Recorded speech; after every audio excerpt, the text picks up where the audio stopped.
महाराष्ट्र राज्याचे माजी गृहमंत्री अनिल देशमुख यांची पत्रकार परिषद 2020 ते एप्रिल 2021 या काळात गृहमंत्री असताना त्यांच्यावर तत्कालीन मुंबई पोलीस आयुक्त परमवीर सिंग यांनी काही आरोप लावले होते।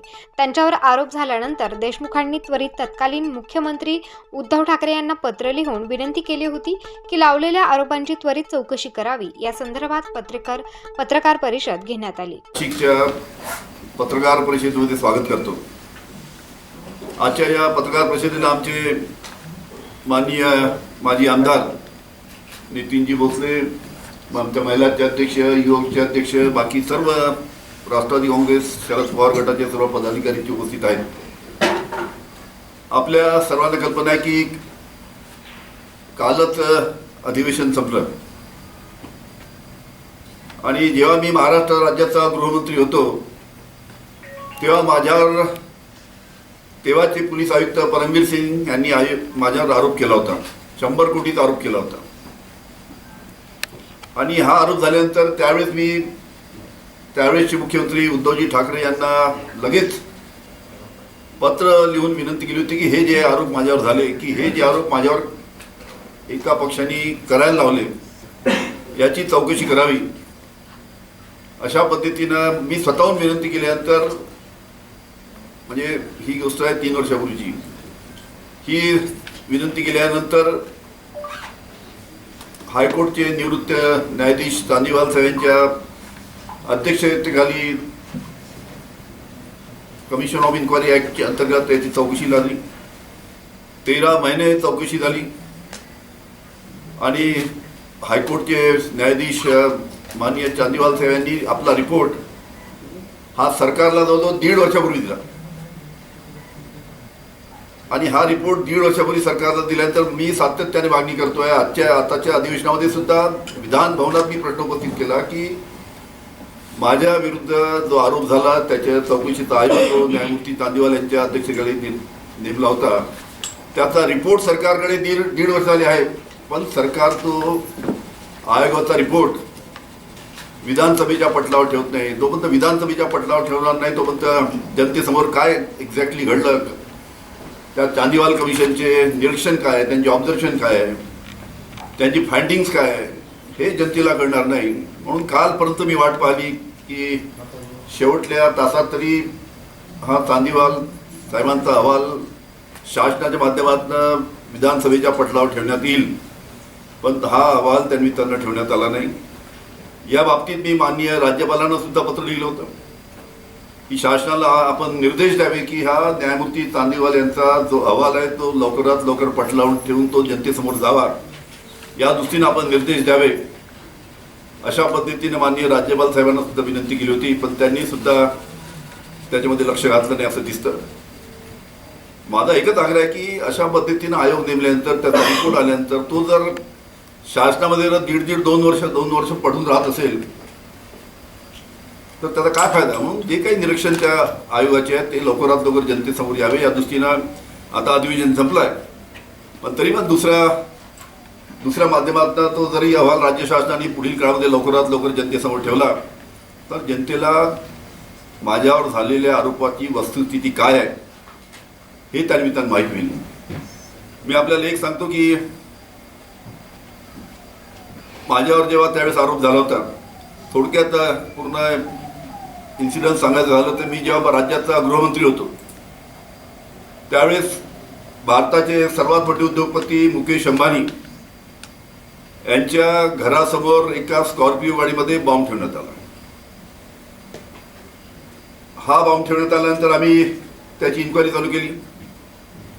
इन्क्वायरी चालू केल्यानंतर 8-10 दिवसामध्ये ज्यांनी हा बॉम्ब ठेवला होता त्याच्या लक्षात आलं की आता इन्क्वायरी वरच्या स्तरावर चालू आहे, आपलं नाव पुढे येईल, त्याच्यामुळे आपलं नाव पुढे नाही आलं पाहिजे म्हणून त्यांनी त्या स्कॉर्पिओच्या ड्रायव्हरची हत्या केली आणि याची संपूर्ण आम्ही 10-12 दिवसामध्ये चौकशी केल्यानंतर एक धक्कादायक माहिती आमच्या समोर, मी गृहमंत्री माझ्यासमोर त्यावेळेस आली की या संपूर्ण अँटिलिया प्रकरणामध्ये, बॉम्ब ठेवण्याच्या प्रकरणामध्ये आणि जी हत्या झाली त्या दोन्ही प्रकरणामध्ये त्यावेळेसचे पोलीस आयुक्त परमवीर सिंग हे मास्टरमाइंड होते। त्यांच्याबरोबर सचिन वजे आणि पोलीस कमिशनरचे 4 API या संपूर्ण प्लॅनिंगमध्ये त्यांचा सहभाग होता. म्हणजे संपूर्ण ही दोन्ही घटना ज्या झाल्या त्यामध्ये पोलीस आयुक्ताच्या कार्यालयाच्या बाहेर त्याचा एक सुद्धा माणूस नव्हता. आणि त्याच्यानंतर ही जेव्हा आमच्याकडे फाइंडिंग झाले, रिपोर्ट आला, त्यावेळेस मी गृहमंत्री म्हणून जे आमचे परमवीर सिंग आयुक्त होते त्याची लगेच बदली केली आणि त्यांना सस्पेंड करण्याची कारवाई चालू केली. त्यांना मी सस्पेंड केलं पुढे. ते केल्यानंतर सचिन वजे होते, त्यांना सरकारी नोकरीतून काढून टाकलं.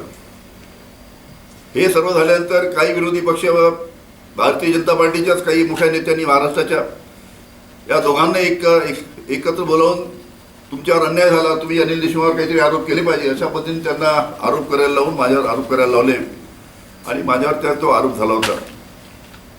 त्यानंतर चांदीवाल साहेबांचा इन्क्वायरी तर चालूच होती. त्याचबरोबर हायकोर्टामध्ये सुद्धा संपूर्ण इन्क्वायरीचा रिपोर्ट हायकोर्टामध्ये गेला आणि हायकोर्टाने सुद्धा, उच्च न्यायालयाने सुद्धा जे काही त्यावेळेस ऑब्झर्वेशन दिले त्या ऑब्झर्वेशनमध्ये हायकोर्टाने सुद्धा सांगितलं की अनिल देशमुखावर जे आरोप झाले ते हवेमध्ये आरोप करण्यात आले, म्हणजे हिअर्से त्याला आपण ऐक्यू माहितीच्या आरोप केले.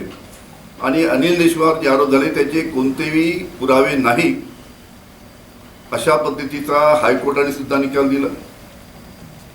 ईडी सुप्रीम कोर्टात गेली, चंद्रचूड साहेबांच्या समोर ते प्रकरण गेलं आणि चंद्रचूड साहेबांनी सुद्धा हायकोर्टाने जो निकाल दिला होता तोच निकाल कायम ठेवला. आता हायकोर्टाचा निकाल संपूर्ण आलेला आहे, म्हणजे संपूर्ण जनतेसमोर आहे. पण चांदीवाल आयोगाचा जो रिपोर्ट आहे तो हे सरकार जाणून बुजून हा रिपोर्ट जनतेसमोर येऊ देत नाही. आणि म्हणून आजची ही प्रेस कॉन्फरन्स या ठिकाणी मी आज या ठिकाणी घेतली की हा रिपोर्ट राज्य शासनाने लवकरात लवकर जनतेसमोर आणावा, ही प्रामुख्याने मला माझी राज्य शासनाकडे मागणी आहे. आता आपण बोललात भाजपच्या नेत्यांनी या संदर्भात आरोप करायला लावले, नेमकं कोणते मोठे नेते होते, कुणावरती आपला रोष आहे? आता तुम्हालाही जास्ती सांगायची आवश्यकता नाही, तुमचे लक्षात आलं असेल, वेळ आली की नाव सांगेल मी, आमच्या विदर्भातलेच आहे. देशमुख साहेब, अधिवेशन संपलंय. खरं तर आपल्या सहकारी मंत्र्यांनी किंवा आमदारांनी सभागृहामध्येच याबाबत आवाज का उठवला नाही? आपल्याला अशी वेगळी पत्रकार परिषद का दिली? याच्या पहिलेच्या अधिवेशनामध्ये सुद्धा हा प्रश्न काही आमदारांनी काढला होता मागच्या अधिवेशनामध्ये, पण तेव्हाही काही घेतलं नाही. आता मी स्वतः बोललो या अधिवेशनामध्ये, मी स्वतः बोललो, गव्हर्नरला पत्र दिले, मुख्यमंत्र्यांना पत्र दिले. मला एक समजत नाही, दीड वर्ष इन्क्वायरीचा रिपोर्ट शासन दरबारी पडला राहतो आणि शासन तो जनतेसमोर येऊ देत नाही, विधानसभेच्या पटलावर ठेवू देत नाही, आमदारासमोर रिपोर्ट जात नाही. याचं कारण काय? म्हणजे त्या रिपोर्टमध्ये जे काही ऑब्झर्वेशन न्यायमूर्ती चांदीवालनी केले असतील ते जे काही निरीक्षण आहे ते दाबण्याचा प्रयत्न का करते सरकार? ते जनतेसमोर का येऊ देत नाही?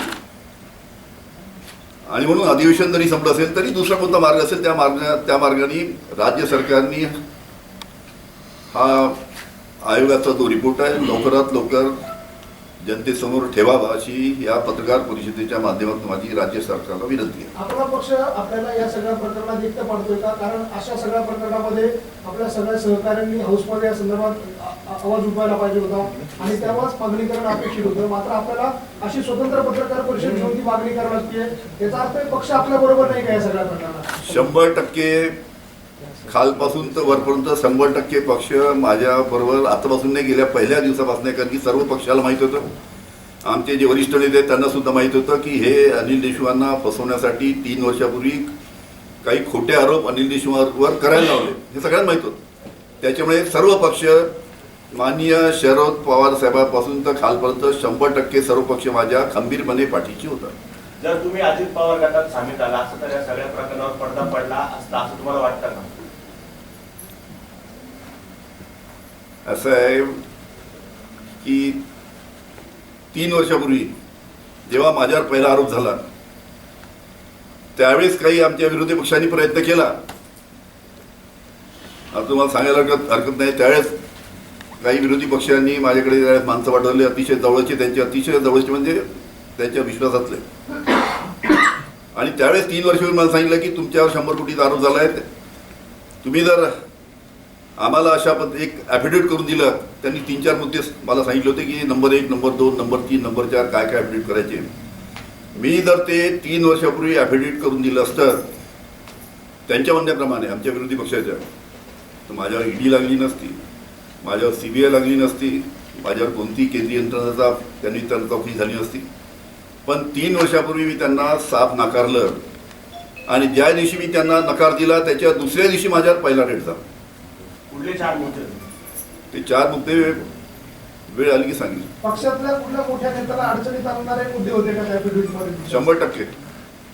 म्हणजे मी जर 3 वर्षापूर्वी जर त्यांच्या सांगण्यावरून, विरोधी पक्षाच्या सांगण्यावरून, त्यांच्या आग्रहानुसार जर ॲफिडेव्हिट करून दिलं असतं 3 वर्षापूर्वी, जी पवारांचं सरकार होतं त्यावेळेस, ते सरकार मी ज्या दिवशी ॲफिडेव्हिट करून दिलं असतं त्याच दिवशी ते सरकार पडलं असतं. मग आता कसली वाट बघताय तुम्ही? ॲफिडेव्हिटमध्ये काय होते सांगा.